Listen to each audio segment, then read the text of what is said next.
Hello. Thank you for tuning in to Tuning Real Tarot. This is going to be a reading for Taurus coming up on this full moon. If you went out last night, hopefully, where you were able to see how big that moon looks, almost like one of those super moons. It is the harvest moon. So, just something I wanted to know as we get into these earth sign readings, starting with Taurus. Remember, as you are going through this full moon cycle, to stay grounded. It's the Earth's pull of gravity that keeps the moon in orbit. So, as you're kind of dipping in maybe to emotions and shadow sides, keep in mind what grounds you to Earth. So definitely check your placement, see if you have any Earth signs in your chart. Definitely recommend sidereal astrology, Vedic astrology. Let's see, Spirit, what do we have for Taurus this month of September, this full moon cycle? Thank you. Here we go. The Knight of Pentacles. There's some earth energy starting it off right off the bat. The Five of Swords. The Eight of Cups.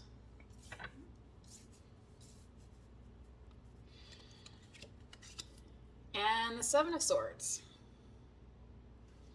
All right, Taurus, I'm gonna be honest. I'm not super thrilled with these cards here for you.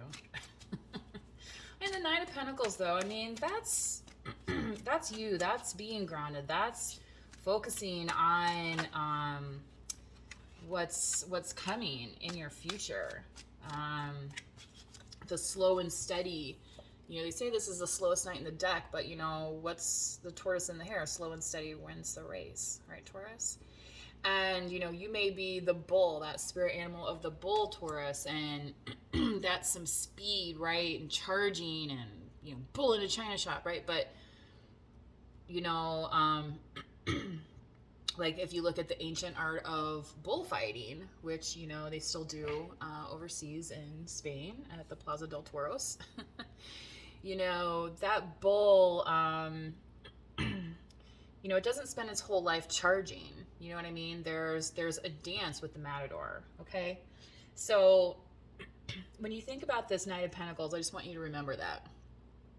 And, try not to worry too much about the pros and cons of bullfighting, although I'm sure there are many, and we drew this Justice card here, so hopefully you're on the right side of whose ever side you're having that conversation, right? I've actually been overseas there, and it's an art form. It's something that's held, that's cherished. Honestly, they might have stopped doing it though because of the inhumane way that some of the bulls are treated. Obviously, the matadors are supposed to always end up with the upper hand, although some of them get gored, right? So you have this reconciliation card.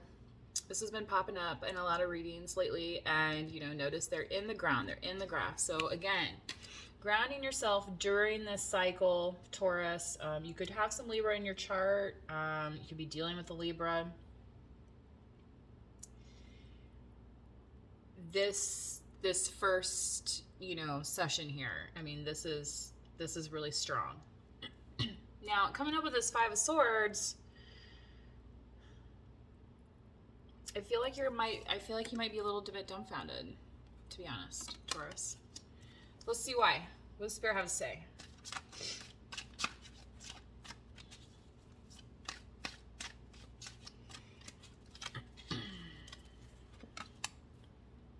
So I feel like you might have been on the outs with somebody. Somebody that you saw as having this Ten of Cups with.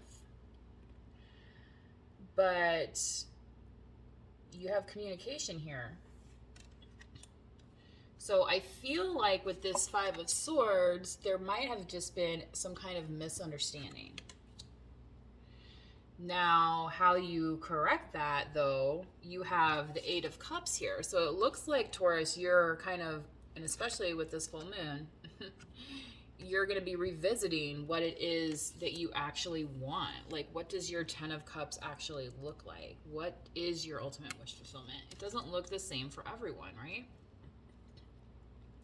And maybe you're just going to go back to this and say, this is what I've planted and this is what I want to see come through. Now, what it actually looks like, again, that's where, Taurus, you're taking that leap of faith and you're saying, I have to go off and find that for myself so that I am able to get to my wish fulfillment. So Spirit, what can we clarify for Taurus on this 8 of Cups, please? In the future position. This reading is actually going quite smoothly, Taurus, for the cards that were initially drawn. So I'm very happy right now, especially on the time. Because some readings have been going long. So you have the 2 of Wands and the 9 of Cups. So I feel like, Taurus, you could be opening yourself up to a love offer, but I feel like it might not be, like you and this person might not be in the same place at the same time, kind of thing. Because you have this 2 of Wands energy here, and I feel like this is more them than you, whereas you are kind of like, you know, what's that song? Been through the desert on a horse with no name. Now it's good to get back. Like, this is you trotting along, right? Well, you know, can they find you? You know, is there GPS where you're going? So you have somebody that wants to bring you this. Now, that's the thing here with this Page of Swords. How is this offer going to get communicated to you? So let's see with the 7 of Swords here if we can clarify anything on this offer. Again, I feel like somebody else had this as a warning in their reading in the outcome position. Oh, we're gonna take that. Could be dealing with Sagittarius. What else, Spirit, we have for Taurus? Oh, the 6 of Pentacles. Okay. So Taurus, I feel like really in your outcome here, the message from Spirit is that you just need to not only maintain your balance, okay? And you can do that by focusing on your pentacles, on what grounds you, you know, kind of what holds you in place a little bit. And to be patient about it. Because, you know, things don't happen overnight. And the thing is, if you start to get too testy then and start to get ahead of yourself, per se, then you could run into people that want to shortchange you. Okay? So let's draw an oracle card here. A little watercolor falling over. Like my little daisies in the pot. Can't see it. Here, what do we have for Taurus? This full moon.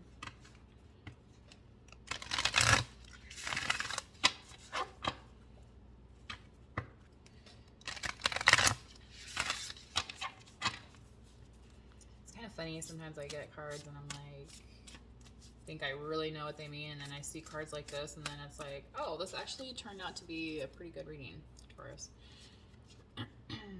Anna, grandmother of Jesus. Wow, that's a big job. Okay. Seeding the light, laying foundations, divine plan. So you see this motherly figure with her robes and her arms are open and she's kind of floating above this oasis and this kingdom here.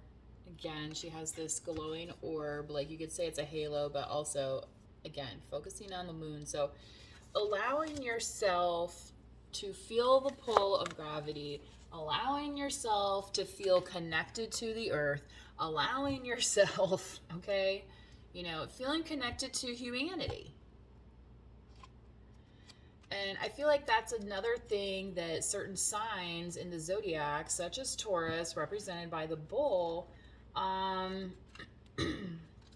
you know, they are able to remind us of,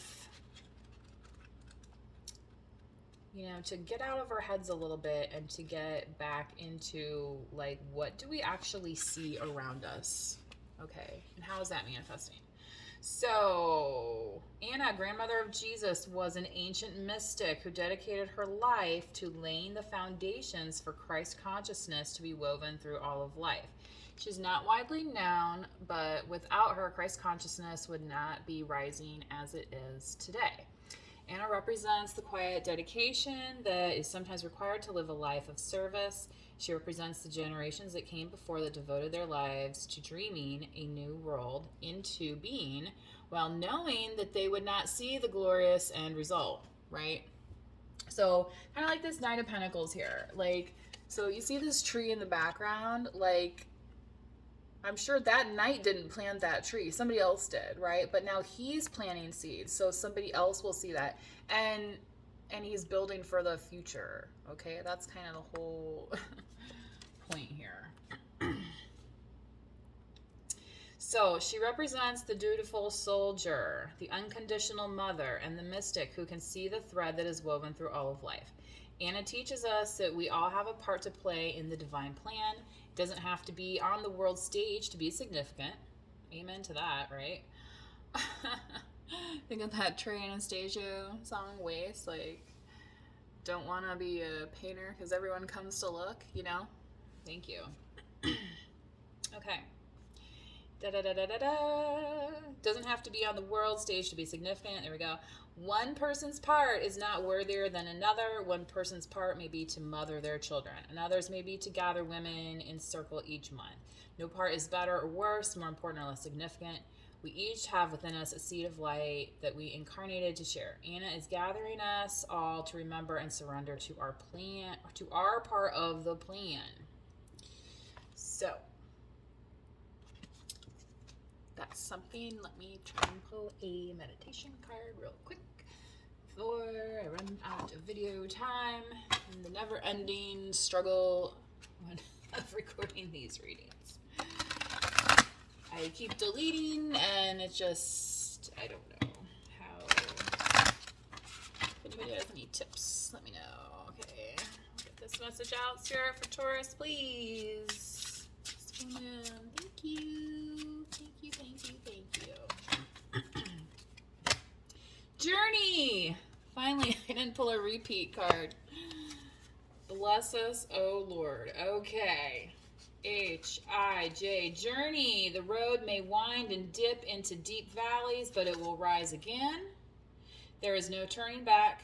Keep to the path. Your destination is assured. So, like George Michael said, have faith, right? I'm gonna have faith. I'm gonna have faith, the faith, the faith. I'm gonna have All right, y'all. Enjoy your weekend. See you next time. Thanks for tuning in to No More Hero. Bye.